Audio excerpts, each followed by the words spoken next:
السلام علیکم۔ امید ہے کہ آپ سب خیریت سے ہوں گے۔ جی بالکل، اور اللہ تعالیٰ آپ سب کو ہمیشہ انرجیٹک اور مسکراتا رکھے۔ آمین۔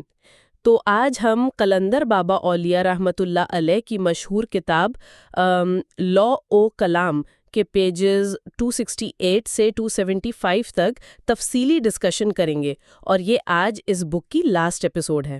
ہاں، مگر سب سے پہلے ایک بنیادی بات جو ہم لا و کلام کے بارے میں ہر ایپیسوڈ سے پہلے بتاتے ہیں تاکہ اس کی اہمیت آپ کے ذہن نشین ہو جائے۔ صحیح، اور وہ یہ ہے کہ حضور قلندر بابا اولیاء نے علم سینا کو ایز اے سائنس ایک مربوط اور منظم انداز میں اپنی کتاب لا و کلام میں پیش کیا ہے۔ یعنی کہ وہ باتیں جو قلندر بابا اولیاء کے دور تک یا ان کی حیات تک ایز اے علم سینا ڈسپلنری سکسیشن میں ایک مرشد سے مرید کو منتقل ہوتی تھیں۔ تو ان سب باتوں کو یا اس علم سینا کو قلندر بابا اولیاء نے ایز پر دی آرڈر حکم آف لاسٹ پروفیٹ محمد رسول اللہ صلی اللہ علیہ وآلہ وسلم ایک بہت سائنٹیفک طریقے سے روحانیت کو ایک اسپرچول سائنس بنا دیا، جو حکم انہیں نسبت اویسیہ کے ذریعے ملا۔ بالکل۔ اب یہ علم سینا ہم ایز اے اسپرچول سائنس کی صورت میں پڑھ سکتے ہیں، جو کہ لوح و قلم کی کتاب کی صورت میں موجود ہے۔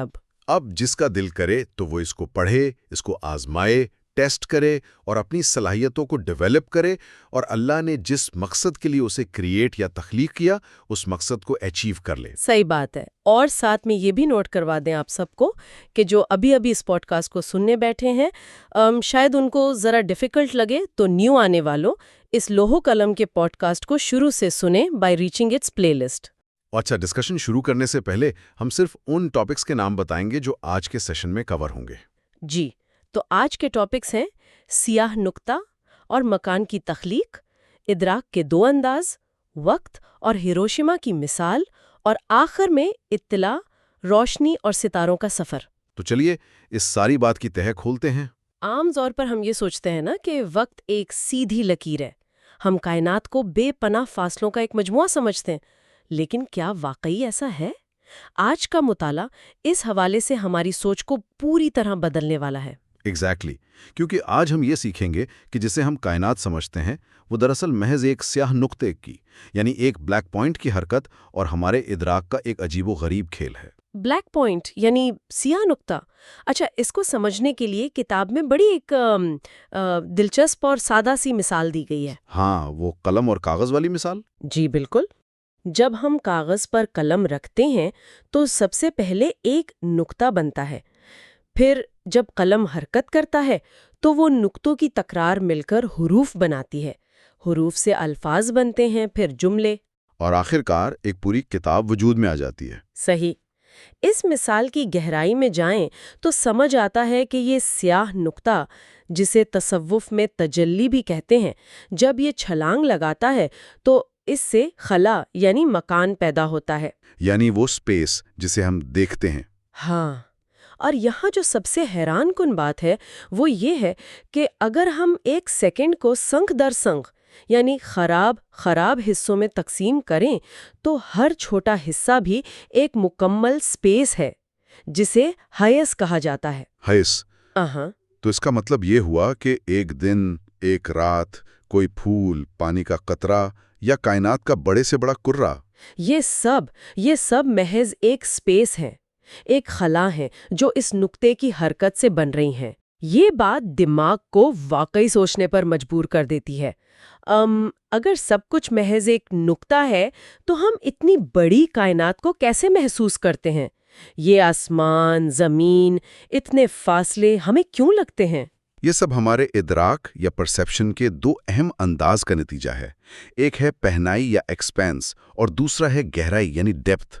جب انسان کائنات کو پہنائی میں دیکھتا ہے، پھیلاؤ میں دیکھتا ہے، تو وہ لامحدودیت کی ایک آخری سمت تک پہنچتا ہے۔ ہاں، اور جب ہم اسے قرآن پاک کی روشنی میں دیکھتے ہیں تو وہاں اس پہنائی کو عرش سے تشبیہ دی گئی ہے، اور دوسری طرف گہرائی کا تذکرہ بھی آتا ہے۔ الرحمن علی العرش استویٰ، یعنی رحمان نے عرش پر استوا فرمایا۔ اور پھر گہرائی کے لیے وَنَحْنُ أَقْرَبُ إِلَيْهِ مِنْ حَبْلِ الْوَرِيدِ، ہم انسان کی رگے جان سے بھی زیادہ قریب ہیں۔ سبحان اللہ۔ بالکل صحیح. پہنائی میں دیکھنا عرش کی طرف لے جاتا ہے اور گہرائی میں سفر کرنا رگے جاں سے اقرب ہونے کا احساس دلاتا ہے. یہ دونوں دراصل ایک ہی مقام تک پہنچنے کے دو مختلف زاویے ہیں. اچھا، اسی مقام پر ادراک کی ان 4 اقسام کا ذکر بھی آتا ہے جو اس سیاہ نقطے سے ابلتی ہیں: تسوید، تجرید، تشہید اور تظہیر. یہ الفاظ بظاہر بھاری ہیں مگر ان کا مفہوم بڑا واضح ہے. یہ چاروں ادراک کے مراحل ہیں، یعنی ایک خیال کے بننے سے لے کر اس کے ٹھوس وجود میں آنے تک کا سفر. خیال پہلے گہرائی میں بنتا ہے، پھر آہستہ آہستہ واضح ہوتا ہے اور آخر میں تظہیر کے مقام پر ہمارے سامنے فزیکل فارم میں آ جاتا ہے. یہاں بات واقعی بہت دلچسپ ہو جاتی ہے، کیونکہ اگر سب کچھ ادراک اور خیال کا کھیل ہے تو وقت کی کیا حیثیت رہ جاتی ہے؟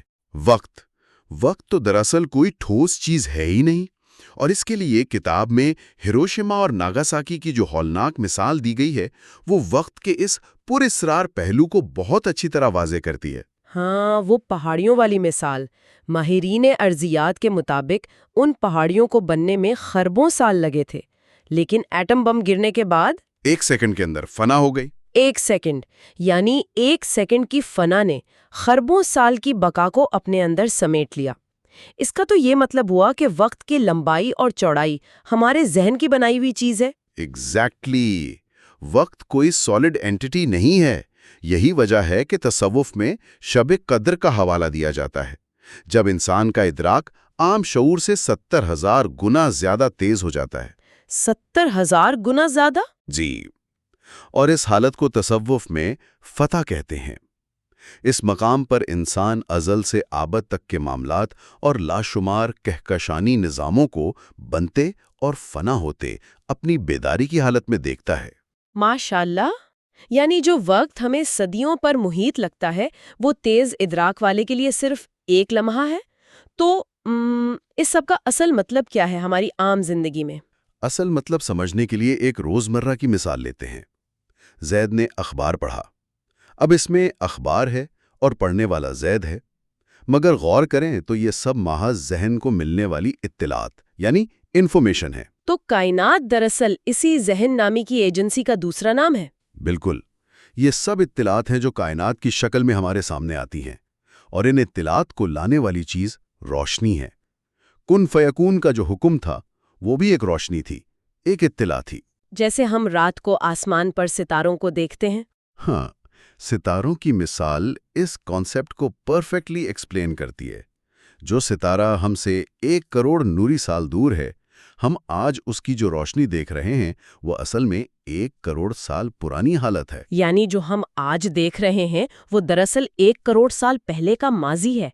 اس کا مطلب ہے کہ موجودہ لمحہ اور 1 کروڑ سال پرانا لمحہ دونوں ہمارے ادراک میں ایک ہو گئے. صحیح پکڑا آپ نے. اگر ہم اسے بڑی تصویر سے جوڑیں تو معلوم ہوتا ہے کہ ازل سے ابد تک کا سارا وقفہ صرف ایک لمحہ ہے. صرف ایک لمحہ؟ جی، جسے ہمارے ادراک کے انداز نے مختلف مراحل، ماضی، حال اور مستقبل میں تقسیم کر رکھا ہے. اللہ! اس کا مطلب ہے ہماری بصارت، ہماری سماعت اور تمام اطلاعات کا اصل منبع صرف اور صرف اللہ کی طرف سے دی گئی صلاحیتیں ہیں. بے شک. اور یہی اس ڈسکشن کا نچوڑ ہے. کتاب کا آخری پیغام بھی یہی ہے کہ وسیع تر اطلاعات اور روحانی علوم حاصل کرنے کے لیے ہمیں قرآن پاک سے رجوع کرنا ضروری ہے. یہ جاننا اس لیے بھی بہت ضروری ہے کیونکہ ہم اپنی روزمرہ زندگی میں وقت کی کمی اور فاصلوں کی بندشوں سے بہت پریشان رہتے ہیں. کبھی لگتا ہے وقت نکل گیا، کبھی لگتا ہے منزل بہت دور ہے. مگر یہ مطالعہ ہمیں سکھاتا ہے کہ یہ سب محض ہمارے ذہن اور ادراک کی پیدا کردہ حدیں ہیں. اور یہ ایک اہم سوال پیدا کرتا ہے، اگر ازل سے آبد تک کا سارا وقت اور کائنات کے تمام حوادث صرف ایک ہی لمحے کی تقسیم کے اندر مقید ہیں، تو کیا یہ ممکن ہے کہ ہمارا آج کا کوئی بھی نیا خیال یا نیا فیصلہ دراصل نیا ہو ہی نہ؟ بالکل. کیا یہ ہو سکتا ہے کہ وہ اسی ایک آبادی لمحے میں چھپی ہوئی کوئی پرانی اطلاع ہو جو آج ہمارے ادراک کے پردے پر ظاہر ہو رہی ہے؟ واقعی یہ ایک ایسی بات ہے جس پر لازمی غور کیا جانا چاہیے. آج یہ لوح و قلم کی لاسٹ ایپیسوڈ تھیں اور لاسٹ پیجز تھے اس بک کے. انشاءاللہ فیوچر میں اس کا نیو سرے سے دوبارہ آغاز کیا جائے گا. جی بالکل، انشاءاللہ. ہم نے بہت محنت سے کوشش کی ہے کہ ہم آپ سب کے لیے، آنے والی نسل کے لیے اور اپنے لیے بھی اس علم کو مزید آسان بنا کر پیش کریں. اب آپ پر ذمہ داری ہے کہ اسے کم از کم 2 یا 3 مرتبہ سنیں. اور پھر یہی پیجز خود پڑھیں. جی، اور اگر پھر بھی کوئی بات سمجھ نہ آئے تو دوبارہ سنیں، سوال کریں اور اپنا تعلق اللہ سے مضبوط کریں. Share this video with those who ask you about Azimia Sufi order or Ruhaniyat, but you do not reply due to any reason. اور اس سفر میں ہمارے ساتھ جڑے رہنے کا شکریہ. چینل میلوڈی آف ڈیوائن کو سبسکرائب کریں، ویڈیو کو لائک کریں اور کامنٹس میں بتائیں کہ آج کی ڈسکشن سے آپ نے کیا سیکھا. اللہ حافظ.